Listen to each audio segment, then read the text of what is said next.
There is a strange phenomenon we see in media. A creator will build a mirror to reflect the absolute worst aspects of society, and instead of recoiling, the audience looks into that mirror and says, "Wow, she is literally me." Really owns this place. Nicest thing anyone's ever done for me. Is that how you ask me? Shall we start? A shit is that guy. Whoa, Hillary Duff said we can't say that anymore. When Sobro No 3, also known as SBN 3, originally released Class of '09, it was made as a cynical and abrasive rejection of the dating sim genre, calling itself openly a rejection sim. It used the setting of late 2000s toxicity in order to explore its themes. Designed originally as a game for a bunch of people in their early 30s, it spawned a large and diverse fandom from a variety of different parts of society. From people who enjoyed the edgy comedy, Are you actually fucking insane? You know, you remind me of my wife a bit. I want to fucking kill my wife! to people who loved the shipping they could build between characters.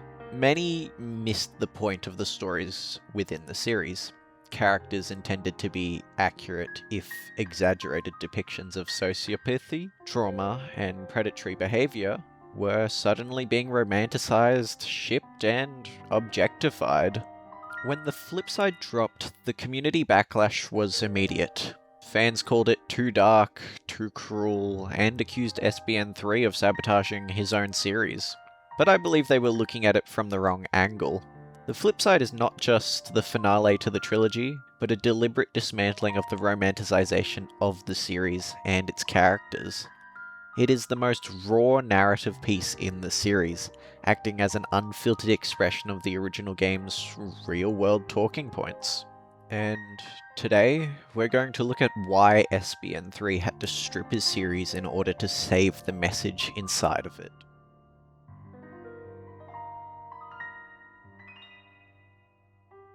To understand the flip side, we have to understand the frustration that gave birth to it. The original Class of '09 is an undisputed masterpiece of good writing and dark comedy, largely due to its protagonist, Nicole. Nicole is a self-proclaimed sociopath. She is a shield for the player because she does not care about those around her, or the horrific things which occur around her.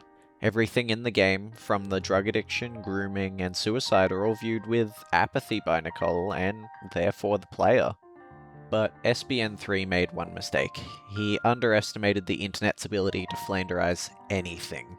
The game was designed for older audiences who actually lived through this era, and may have experienced firsthand the awful things that happened in high school during the late 2000s. But it was picked up by a younger Gen Z audience, myself included. They took Nicole's trauma response and turned it into an aesthetic. They took predatory behavior of the male cast and turned it into meme fodder. Worse, they objectified the female characters, ignoring any overarching theme of the game's critique of the male gaze and exploitation of women. Imagine being SBN3. You write a scathing critique of Western suburban decay, and your audience turns it into a high school drama shipping simulator. The creator watched his grim, realistic talking points get swallowed by a community that only wanted anime tropes with, a side of edgy humor. So, how do you fix a fandom that refuses to leave their comfort zone and explore what the jokes tried to soften? Well, you stop telling jokes.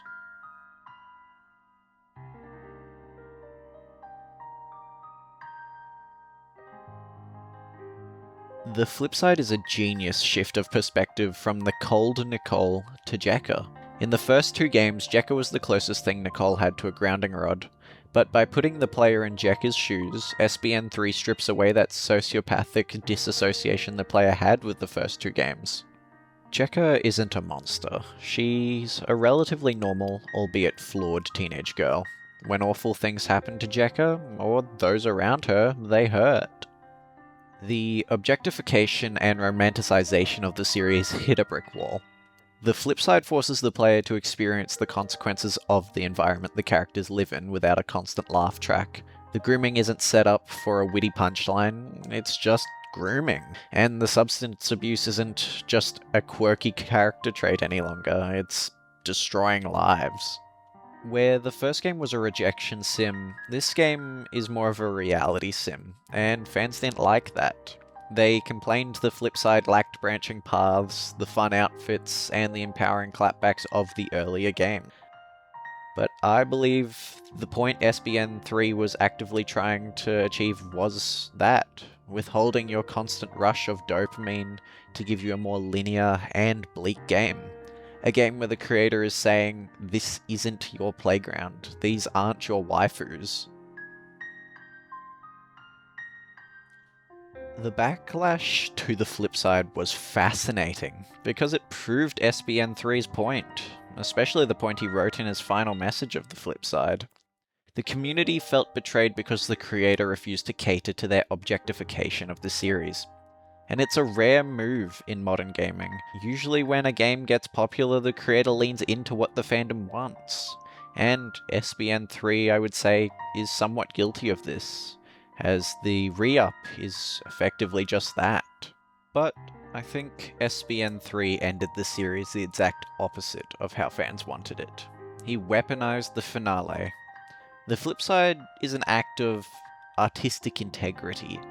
SBN 3 looked at the fanfiction, the objectification, and the romanticization of his series and decided to strip away the elements which made his game eye-catching and also misunderstood. It wasn't a tantrum. It was a correction. It was a response to his inability in the original and the re-up to get players to understand the meaning and genuine feelings you could feel for people who had been through similar events. In the end, Class of '09 is a series you are meant to enjoy the comedy of. It is a game series where the creator believed people would be mature enough to read through the lines of comedy to understand the kind of fucked up situation these people are in. But the flip side took a hammer to this for the people who couldn't understand, or didn't want to understand the trilogy. It's a meta-commentary, dismantling the objectification and romanticization of the series' characters and reclaiming its original identity. I don't think SBN 3 ruined the Class of '09. He helped keep it true to itself, and he saved it from becoming the thing it was designed to mock.